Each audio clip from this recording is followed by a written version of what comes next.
Blessings, blessings, blessings, wherever you are as a Jamaican, happy independence to you. Welcome to this podcast, The Things That Matter, to Jamaicans in the Americas. In the every single American state, we say good day to you. To those in the UK, Europe, we say good day to you. To every single Jamaican within the Caribbean diaspora, in the Caribbean islands, in the farthest part of the globe, we say good day to you. And it's few days after we celebrated independence, actually 4 days. But what does independence mean to you? We celebrate, we say, but what, as a Jamaican where you are, what does independence mean to you?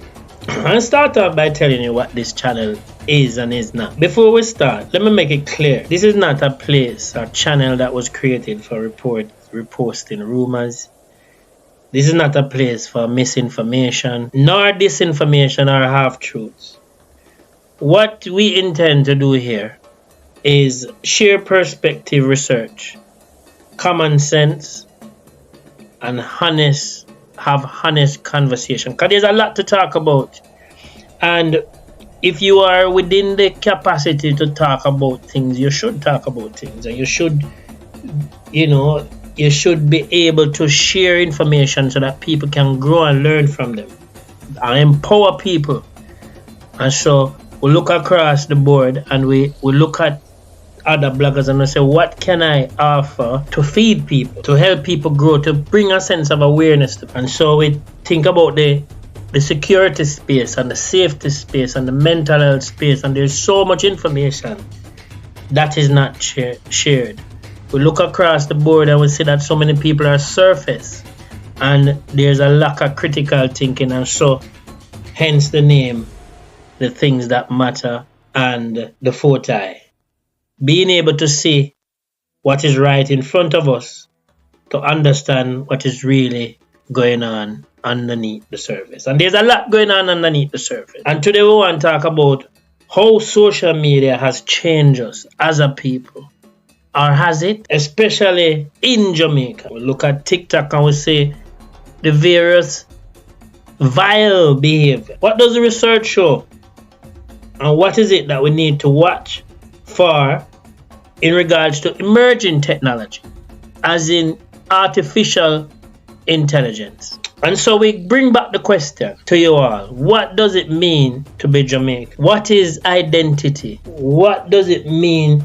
So if you're working in a government department abroad, you're working in various capacities or various fields abroad as a Jamaican, how do you feel when you see someone, another Jamaican, go on YouTube and start to behave in a way where the people around you who identify you as Jamaican make you feel really bad?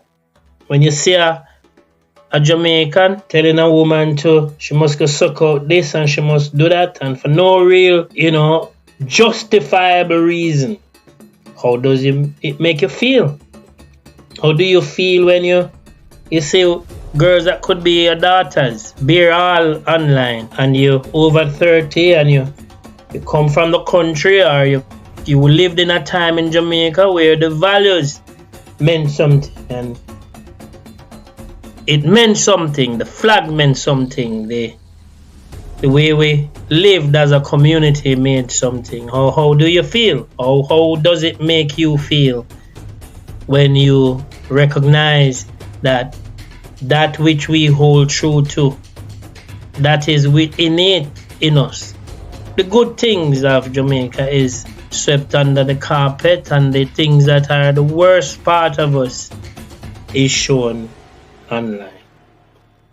How do you feel for Independence 64? And it is a talking point, and is what we want to discuss and have a very interactive discussion about. Let's get this straight, because it matters.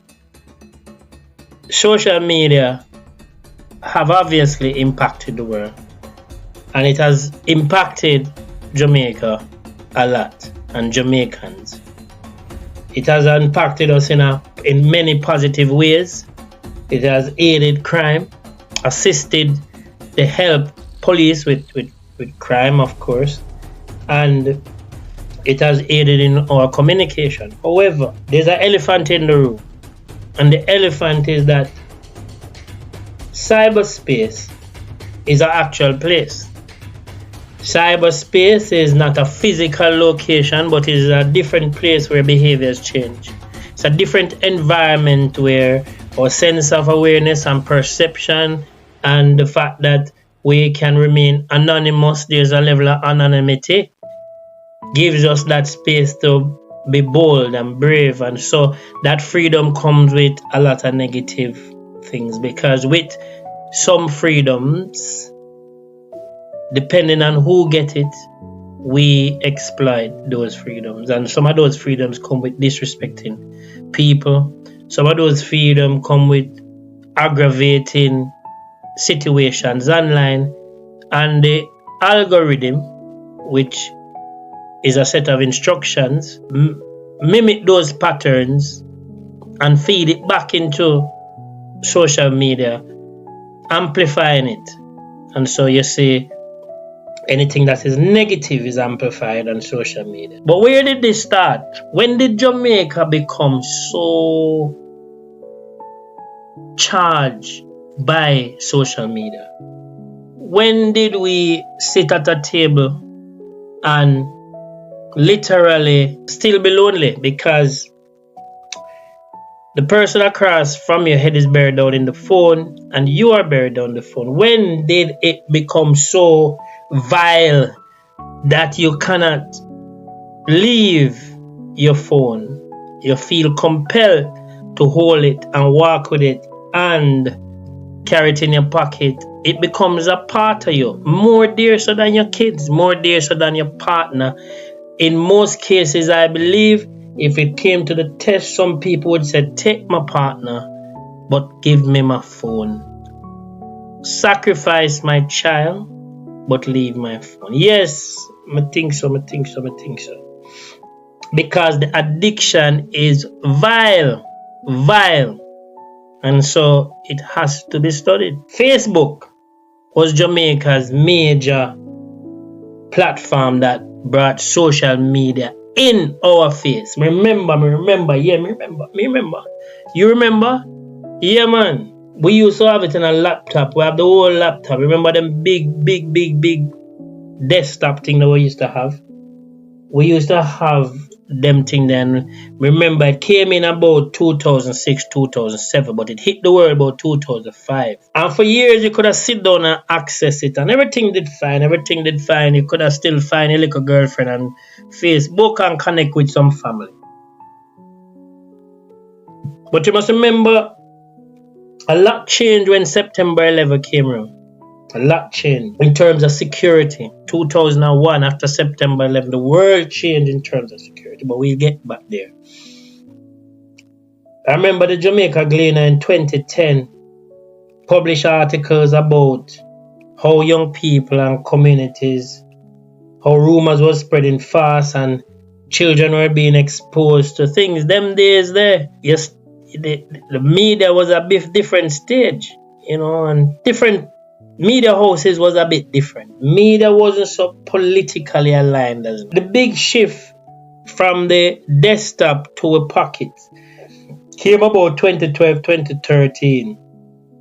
And so people had more access to social media because you had touchscreen phones came in. So that's sort of everything now. The world got exposed more. WhatsApp was launched in 2009, became huge in Jamaica in about 2013, 2014. And that changed how we talk to each other, we share information and organize. Even at that time, a lot of research was happening because in 2010, there was research that showed that a lot of young girls was suffering from depression because of how this notion to of comparison, of seeking validation, of having the perfect body.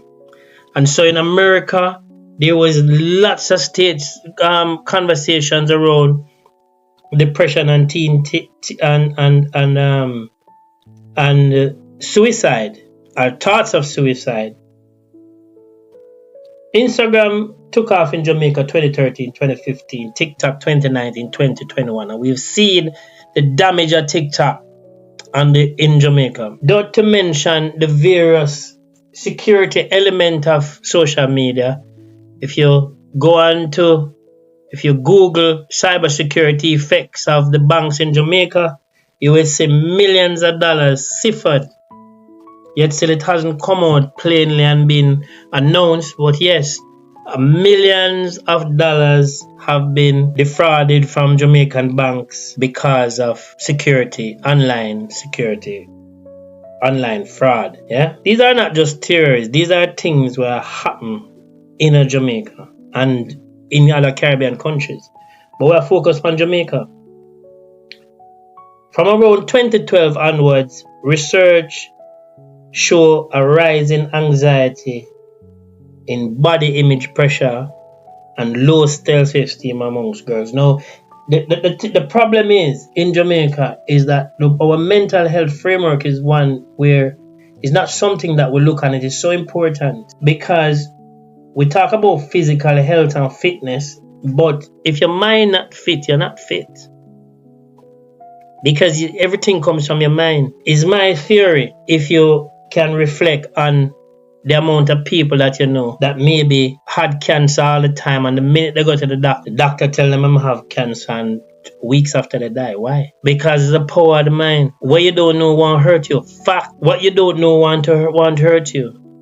The minute some people get awareness of a situation is when they get affected by it, and a lot of times that has to do with terminal illness, which emphasizes how powerful the mind is. So we have seen now where wrong people have posted a lot of revealing photos. One time, as a holy, you wouldn't get a girl posting her underwear. Now that has been normalized. Now me not a prude, I'm not a Christian. But however, I still have certain values where stand still on me. I still would like to have some suspense rather than to say my beautiful females in panties all over social media. Some things were sacred. We understand women have menstrual things, but we still never expect that those things will be thrown in your face based on your growth. You understand? Everything. There's nothing hidden online. No privacy. In the past, the Gleaner and other child protection bodies raise alarm in terms of girls having that need to have competition and attention online. And many people don't understand how those images can affect them for life. Jobs, relationship, constant comparison. Even now you see it online. I want to be like, without any in-depth knowledge of what they see. They see the surface and I want to be like that girl. I want to have that bottom. And that had triggered into girls who spend thousands on them bottom and them breasts to compare with other girls. Not even for the interest of men, but for other girls. And they do it not even realizing, being educated about it, why they do it. Some conflicts that would have normally discussed between two people is now online. Instead of a man call a man, how we grew up back in the days, a man go online and not even realize it's not argue online. So it's not about the person you argue with, it's about the views that you get. All those cues, those things where you can look in a man's face and actually see the cues that gone out the window. Problems are tried to be solved online and it cannot be solved online because you get comments from a whole lot of people who really don't care.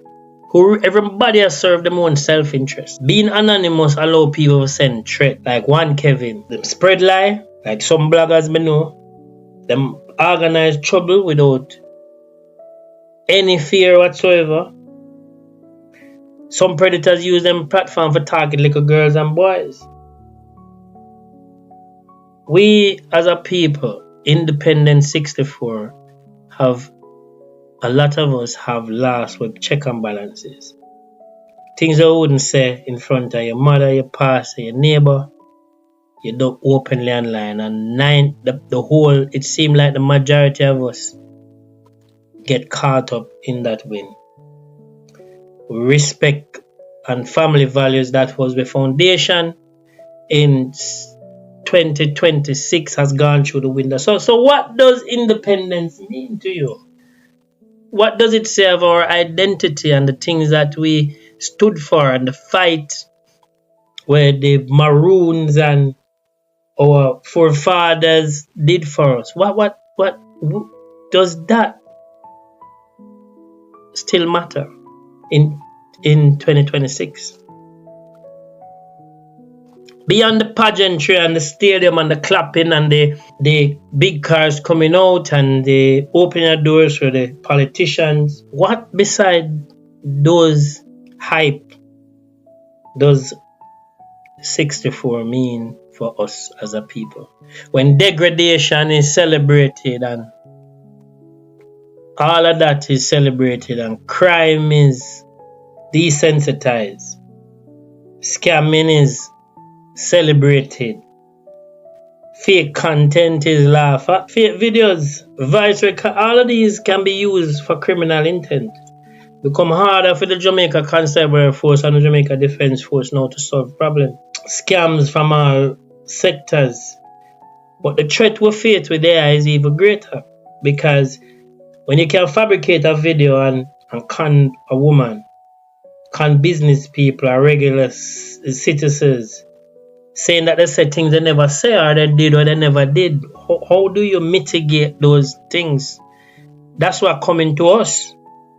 When people with criminal intent start to manipulate these social medium, when it is harder to tell the truth now, when you have bloggers who can create anything, who can distort a voice, what does it say as a country when these things are not being discussed? So something that was meant to connect us, is it dividing us no more? Is it coincidence that so many books and studies and over the world have been talking about this? When you say presidents and politicians now skip boundaries, people who lead people skip boundaries in the name of validation, and people tell lie and distort the truth in media houses to get more views. Where are we at 64 as a people? Let me say this clearly. I am not saying technology is evil. No. I've been part of technology for over 20 odd years. Facebook, WhatsApp can help us run a business. Artificial intelligence can help us create businesses. Keep family closer and share our Jamaican culture with the world. The problem is not the tool. The problem is that we as a people have adapted it faster than we understood it. Is that our fault? Maybe not. But the powers that be know that the most vulnerable people gets affected by it. And so we get exploited. And so we have a house but not a home. We allow the algorithms to set the rules instead of us setting the rules. Instead of us having the self-discipline to say no, don't post that, or limit the time on the phone for the children and so that you can have the family again. If we don't get wise now before AI become part of everyday life in Jamaica and the Caribbean, we're going to play catch up again. Only this time, the changes will be even bigger and much harder to fix with generative AI and the sort of artificial intelligence to come. This is the things that matter. The channel that asks you to think critically, to be interactive, because we want to tell you that we have the answers over here. What we will do, we'll challenge that part of you, that brilliant Jamaican mind that has propelled so many of us over the world with scholarships and ingenuity to have these discussions. Yes, the things that matter. Tune in for the next episode.